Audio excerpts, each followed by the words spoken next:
Hi, everybody, and welcome back to another exciting edition of Off Track TV Live. Along with Dan Kapuscinski, I'm Shane Andrews, and Dan, as I look out the window behind us, it is dark. Yes. Fall is upon us. The seasons have changed, quite literally. Yes, they It's have. a bit cold outside. The sun's going down a lot sooner.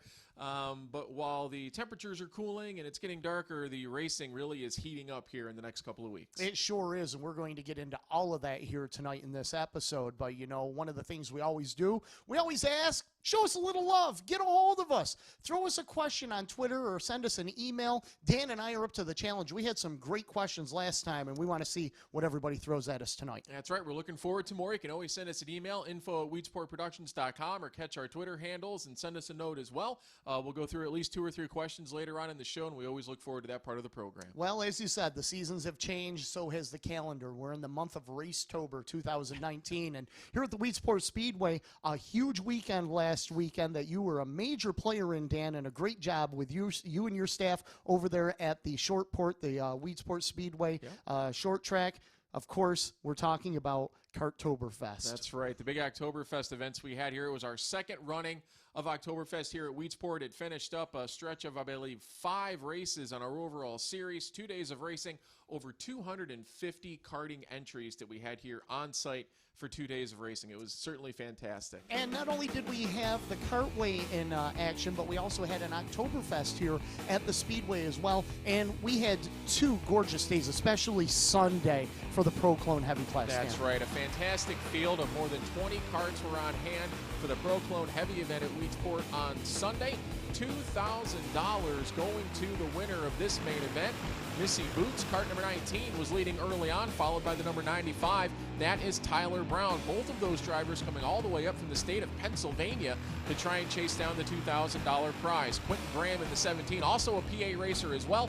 He was able to sneak underneath Missy Boots as Tyler Brown took the race lead down the backstretch and into corner number 3. Richard Murtaugh, the 33 Machina Sportsman competitor, in the mix as well. He would run in the 4th position early on. Things would get a little hectic later on past the halfway point. Jeff Chapman, your defending winner of Oktoberfest, got spun around there in corner number 4 and lost a lot of ground. Now keep an eye on the 46. That is Jeremy Tuttle. He's won a lot of money at Weedsport this season, looking for the final $2,000 check here in Oktoberfest. Was trying to chase down the 95 of Tyler Brown, but slid up the racetrack. Quentin Graham and Boots able to go back by down the backstretch and into corner number 3 as Tyler Brown in the 95 running well out in front of this 40-lap main event on Sunday. 40 laps, a long way to go here at Weedsport. But later, 2nd and 3rd, Missy Boots and Quentin Graham get together in turn 3. Boots would go around. That would bring out the caution. Quentin Graham was sent tailside for the contact going into the 3rd corner. That allowed Tuttle to move up into the runner-up spot with Richard Murtaugh and Doug Sturley in the 28 riding back there 3rd and 4th. Tuttle made a move to the inside. He and Brown got together. Brown spun off the racetrack. Tuttle would be able to re-inherit the lead. Just laps later, he crossed the stripe for the biggest win of his career, $2,000 for the victory of Oktoberfest here at Weedsport. Shane, Jeremy Tuttle has won, I believe he won a $500 race earlier this year. He had a $1,000 victory early on for the Pro Clone Cup 360s that we had. A big season for Jeremy Tuttle at Weedsport. And Dan, you mentioned it was a 40-lap event for the heavy clone class, and 40 laps in a big block modified or a sportsman here at the Weedsport Speedway seems to go quick. But Sure. when you're in a go-kart like this, what kind of endurance do you need to have? Well, both mental and physical, especially with the racetrack the way it was on Sunday. It had a lot of bite. It was very fast. The racetrack was actually almost 1 second faster than it normally is on one of our Sunday events. So the drivers, in a lot of instances, will actually wear tethers on the left side of the helmet to help keep their head in place because the G-forces that you feel going around the corners is actually very high. And $2,000 for Jeremy Tuttle, that's an impressive payday, and gives him something to build on as there's some more events that are coming up for the karts as well. Yeah, actually, a lot of the racers that were here on Sunday are actually going to be going to Lebanon Valley Speedway this weekend for their Ironman event. So there's lots of karting left this fall. That's, of course, before before we move into the winter season coming up. There's going to be go-kart racing indoors in the New York State Fairgrounds. Of course, Lenny Salmons has his indoor production that goes all across the Northeast. There'll be Champ Karts involved in that. Exactly. So there's a lot of kart racing coming up to finish the year.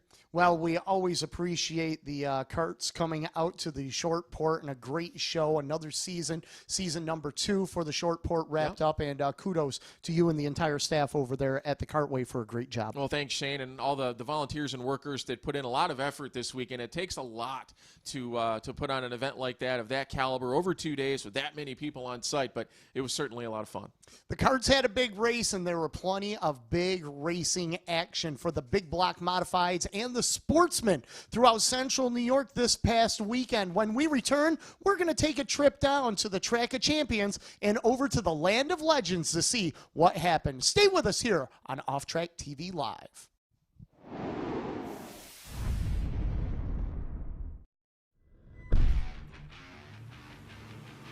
Weedsport Speedway is home of the fastest cars and biggest stars. With over $1 million in recent upgrades, our fans know this is the premier race destination in the Northeast. The fan experience is at the forefront of everything we do. LED light shows, luxury suites, premium stadium seating, and a 27-foot HD video display to engage and entertain fans. And by the way, our fans? Yeah, our fans kick ass. They are committed and loyal. They bring their families to races. They consistently engage with us over social media, on our website, and tune into our incredible productions airing on national TV and streaming online. This year features an exciting season of events. It's a blast to go fast. Want to talk to a growing audience and next-generation fans? Customized sponsorship opportunities make it super easy.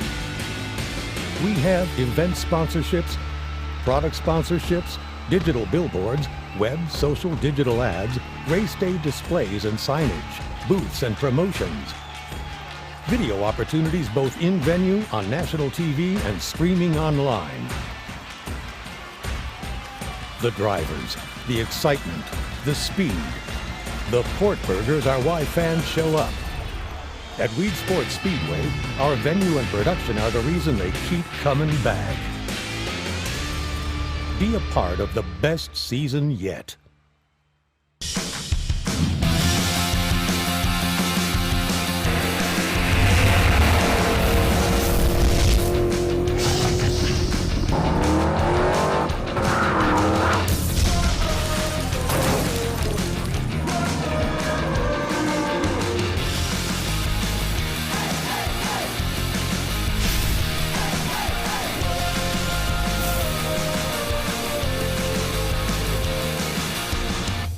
It's back, bigger, badder, and more spectacular than ever. Napa Super Dirt Week, October 9th through the 13th at Oswego Speedway in New York. Racing's biggest party. Music, camping, fireworks, and ground-pounding dirt track racing. Every ticket is a fan pit pass. Friday, under the lights. Saturday, features. And Sunday's 200-lap big block finale. The biggest racing event on dirt. October 9th through the 13th. Get your tickets now. SuperDirtWeek.com.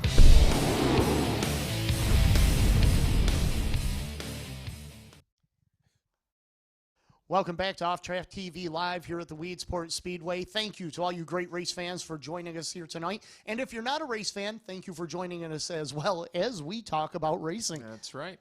Dan, this past weekend, 2 historic tracks in New York State had 2 big events. The Land of Legends Raceway had the Gerald Haers Memorial, and the Fonda Speedway, the Track of Champions, had their legendary Fonda 200 return to their schedule. And I think it's time we take a look. That's right. The reprisal of the Fonda 200, $53,000 going to the winner of this big main event, the largest paying winner's purse in the history of Fonda Speedway. They had qualifying races on Friday. Stuart Friesen, Josh Hohenfrost, and Rocky Warner would win those qualifying events. 40 cars streaming by would start this main event. Friesen would start on the pole position due to his qualifying night main event victory. And he wasted little time driving that number 44 machine out into the front of the field. Now a Bicknell chassis underneath the driver's seat for Stuart Friesen. Battle for the runner-up spot early on in this one. Andy Becchetti on the bottom side in the 4 machine, and it was Rocky Warner on the top side, the Fonda Speedway track champion. Multiple big block wins this season at Fonda, looking to finish his Fonda season as a $53,000 winner. He had a great battle here early on with the 4 of Becchetti. Tires would be a bit of an issue. Danny Johnson had a flat early on. The track's starting to rubber up, not doing very well for those right rear tires in this one. So a couple guys had issues early and had to head pit side. So a couple cautions early on in this one. That allowed Rocky Warner to pull back onto the back bumper of Stuart Friesen in a battle for the race lead.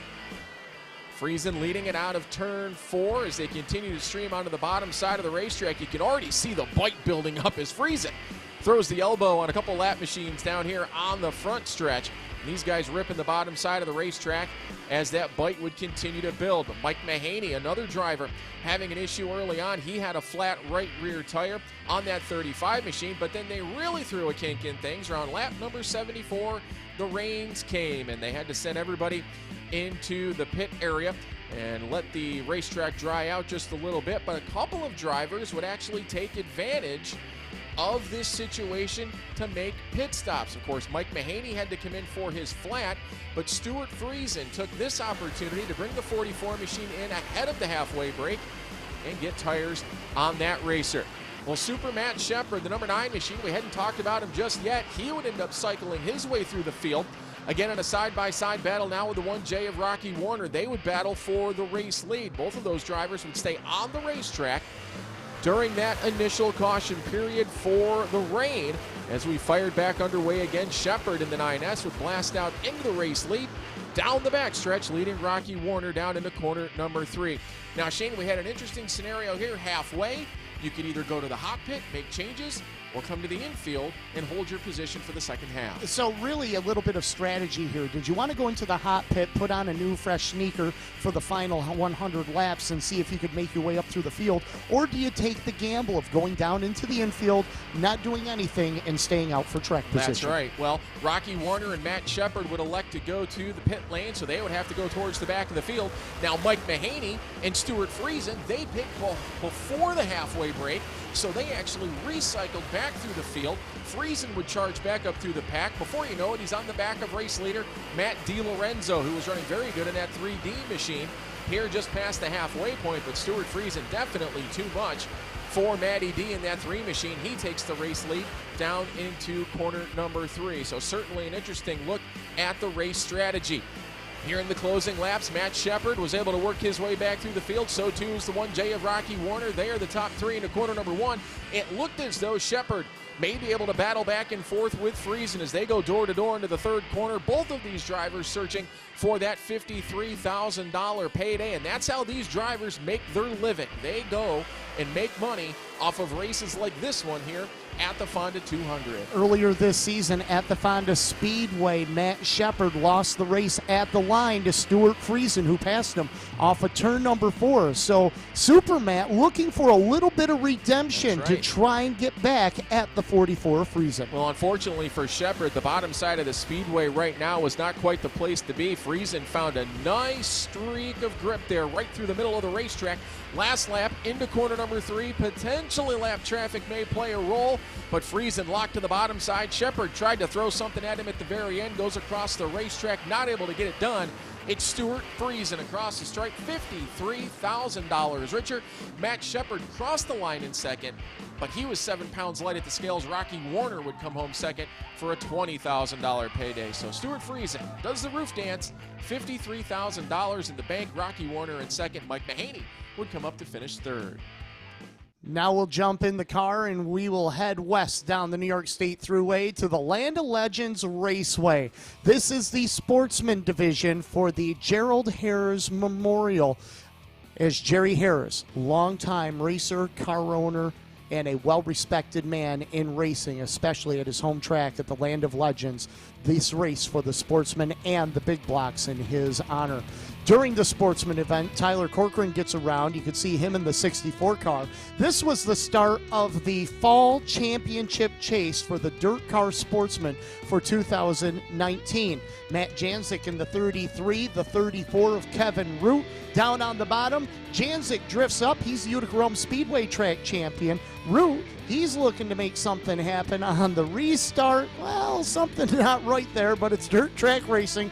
We stay green as Janzik out in front with the 34 of Root underneath. He'll take a look to the inside in traffic as Kevin Root able to put that number 34 up in front ahead of the 33X of Matt Janzik as the Central New York Region Sportsman Champion and defending Sportsman Series Champion Kevin Root takes the win for the Gerald Haers Memorial Sportsman portion. Now we shift gears to the big block modifieds, and Jerry's son, Justin Haers, a longtime competitor. You see him in that black and gold number 3, trying to avoid that skirmish in front as Pat Ward in the number 42 and the number 77 involved in turn number 4. Meanwhile, racing heavy in the pack, Matt Williamson in the 88 machine, Gary Tompkins in the 48-2, the 7X of the Hurricane of Steve Payne, and the all-time winningest driver at the Land of Legends, the 14J of Alan Johnson.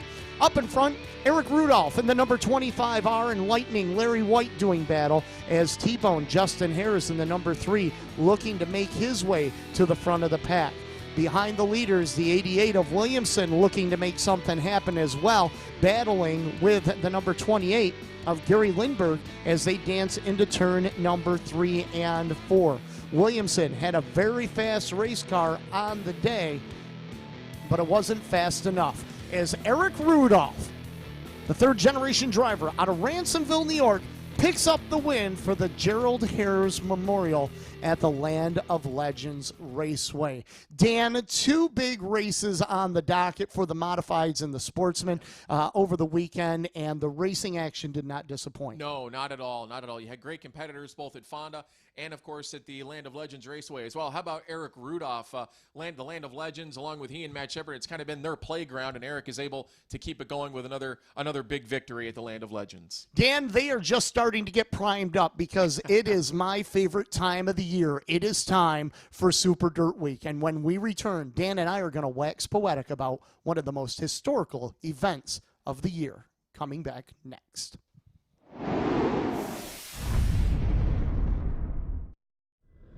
Introducing the all-new Chevy Silverado.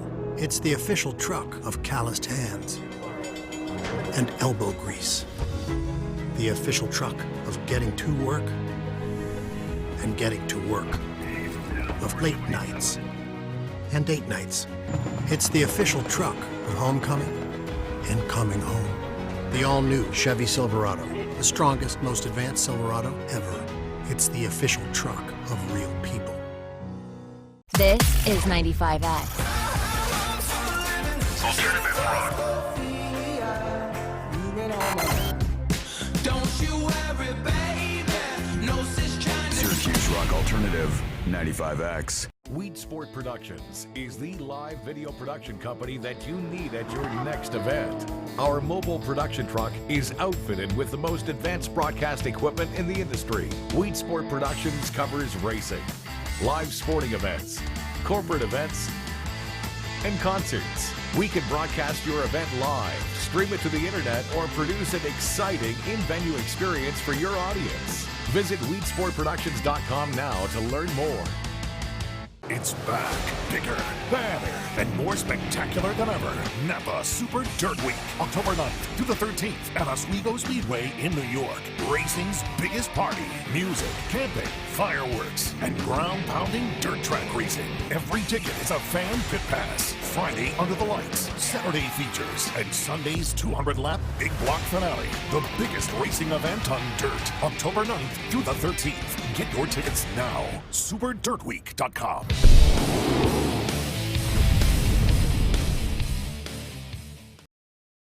Welcome back to Off Track TV, here live from the Weedsport Speedway. Shane Andrews, Dan Kapuscinski, and Dan, this time of year begs the question, what do I pack for Super Dirt Week? I can tell you right now, it better be warm. Woo. That's how it feels right now anyway. But, we've got a big event coming up here, Outlaw Weekend. For the weekend, though, it looks like it's going to be sunny. It's going to be really nice. So we're looking forward to seeing some sunshine, but you can definitely tell it's October. That's right. We wish all of our friends over there at the Fulton Speedway best of luck this weekend with the Outlaw 200 weekend, one of the richest events for the modifieds, $20,000 to win coming up this Saturday night. That's right. Big 2 days of racing, sportsmen, late models, I believe model lights, a whole bunch of action going on Friday before the big blocks, and the sportsman series continues again on Saturday at the Fulton Speedway.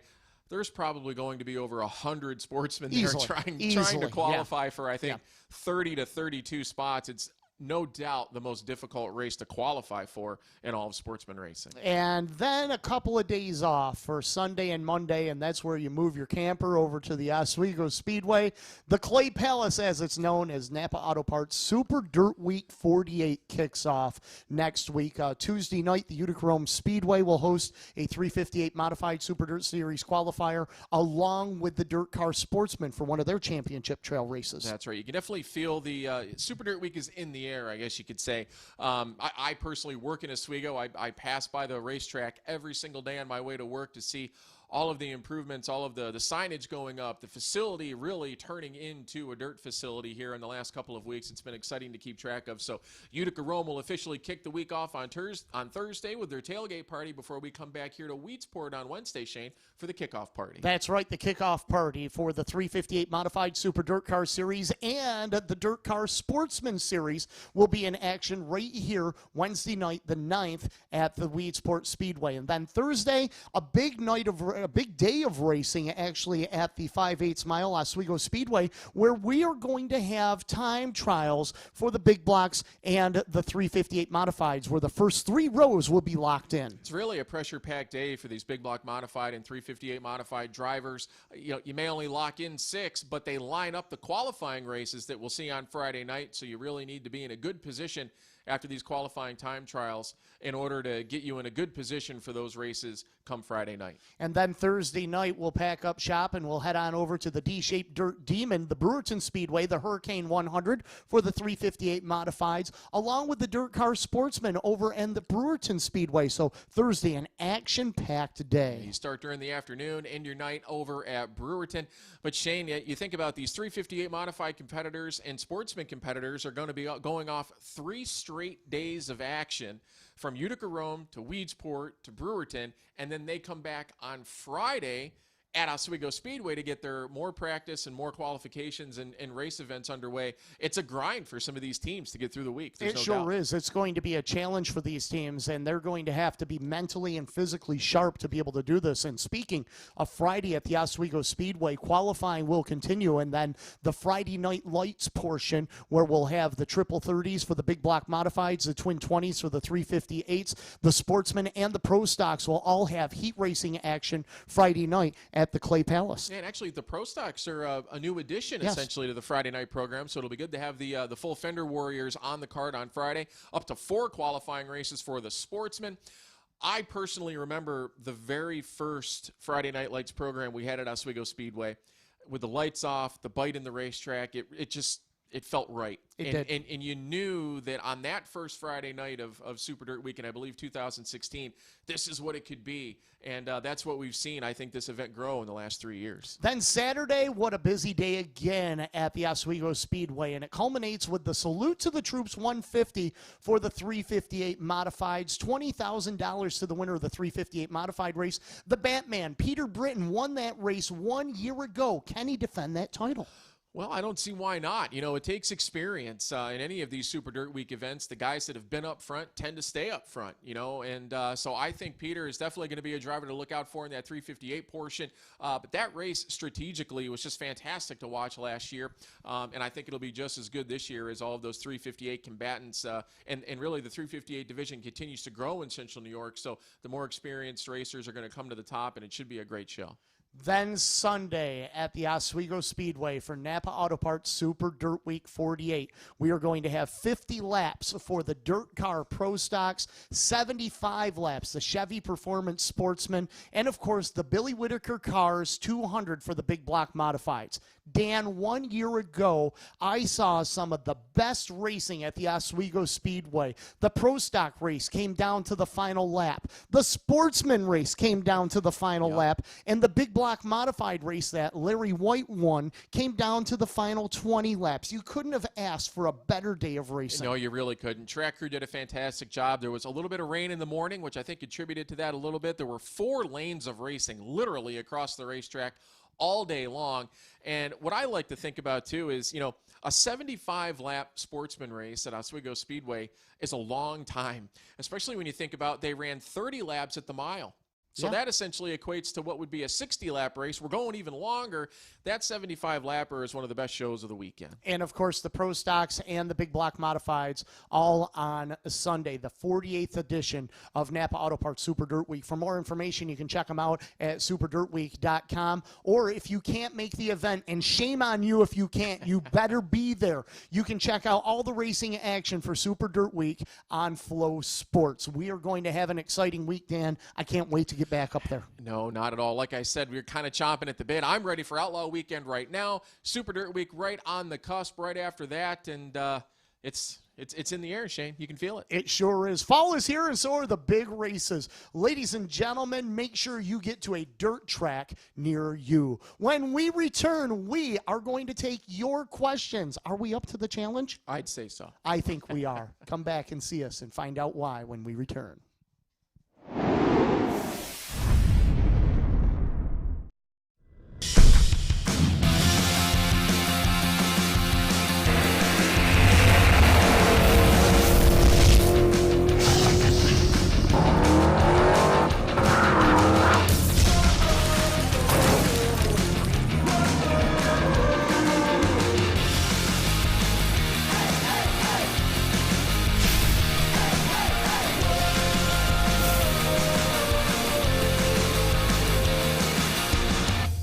It's back, bigger, badder, and more spectacular than ever. Napa Super Dirt Week, October 9th to the 13th at Oswego Speedway in New York. Racing's biggest party. Music, camping, fireworks, and ground-pounding dirt track racing. Every ticket is a fan pit pass. Friday, under the lights. Saturday features. And Sunday's 200-lap Big Block finale. The biggest racing event on dirt. October 9th through the 13th. Get your tickets now. SuperDirtWeek.com.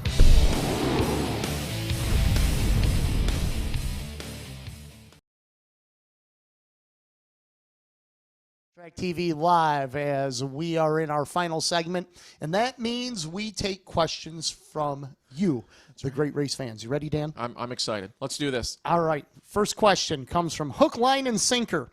Why don't more tracks do bigger paying races? Well, Shane, I would say I think we're almost kind of hard-pressed to find a speedway lately that's not running a big paying race. It seems like there's a lot of money flying around these days. Yeah, there is. In memory, serving my memory here, 2019 was really the first year that we saw approximately over 15 multi-double-digit paying events, okay? Orange County did $100,000 to win. Fonda did $53,000 to win. You have Super Dirt Week coming up, $50,000 to the big blocks, plus 20 to the 358s. The Sportsmen have some big money races thrown in there as well. Let's not forget the Super Dirt Series in 2019 had races paying over $10,000 as well, and a guaranteed starting spot for Super Dirt Week. So to ask, why don't more tracks doing it, Dan? I think it's going to be a trend where we're going to see more of it. I think so. I think promoters are seeing that, you make these races interesting, put the money up, the people are responding. Even you look at a track like Lebanon Valley Speedway, Mr. Dirt Track USA, goes from 17.5 to 25.5. So I think it's a positive trend that we're seeing in the modified world. How could I forget that one? I called that race 25.5 down at the Valley. Our next question, Joey the Giant 12. If you could pick a track to have a Super Dirt Series satellite race at, which track would it be? You look down through, you try to kind of stay in the central-ish New York area. I would have to say Land of Legends Raceway. I announced the season at Canandaigua Speedway back in the day. A lot of good racing in that area. I would like to see an event down at Land of Legends. I agree with you, and I'm going to go another step further. Rolling Wheels Raceway. Oh, yeah. Okay? My question is this. What the hell is going on? It's a racetrack. It shouldn't be going away. My gosh, this is a historic facility that hosted racing for a number of years during Super Dirt Week. It should be running as a racetrack. What the hell, people? I'm sorry, I'm off my soapbox. I know, Shane, but there are so many people that feel the same way as you. Unfortunately, you get on social media every now and then, you see a post of what that speedway has come to, and it's just so sad. I got so upset my earpiece came out.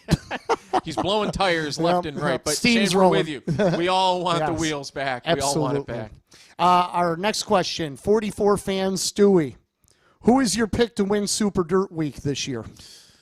Ooh, well, boy, that's a good one. Wow. What we talked about, it seems like the guys that have run well at Oswego since the inception in 2016 seem to continue to run well. I'm going to go with a driver that has been hot as of late, has been doing well at tracks that he hasn't done well at before. The new driver of the Buzz Chew 88. I'm going to go with Matt Williamson. Oh, you took the pick right out of my pocket. Seriously. Sorry, Shane. No, that's okay. I am in 100% agreement with you here on this. Matt Williamson has been running fantastic in 2019, and he has shown it in the satellite races. I think this is the year that he could do it up at Oswego. But sure. Ultimately, the winners are the fans. Yeah. Look at the racing we saw last year. I am so stoked to get back to Oswego this year. I can't wait, and I hope you do too. This is our biggest race in the Northeast for the modifieds. Come out and support it. I'm looking forward to seeing you there, Dan. Well, I tell you, if the amount of campers at Fulton Speedway is any judge, currently I live right by Fulton and actually walk right to the racetrack usually when I go. But that place is already full, and it's only Thursday night. So we're hoping that the caravan carries right down to Oswego, and we get the party started next week. I have a big feeling that on October 17th, the next time we do an Off-Track TV live show, we're going to be talking about Super Dirt Week and the Outlaw 200 weekend, and I'm excited. Remember that, October 17th, the next time we'll be back on the air, our season finale for Off-Track TV Live. It's been a fast season, but it's always been a fast 30 minutes, so I expect nothing less. Dan, always a pleasure working with you. Look forward to seeing you at the Outlaw 200 Yes. and at Super Dirt Week. Very excited. Thanks, Shane. For everybody with the Weedsport production team, along with Dan Kapuscinski, my name is The Voice, Shane Andrews, saying thank you for joining us on this edition of Off Track TV Live, and we'll see you at the races.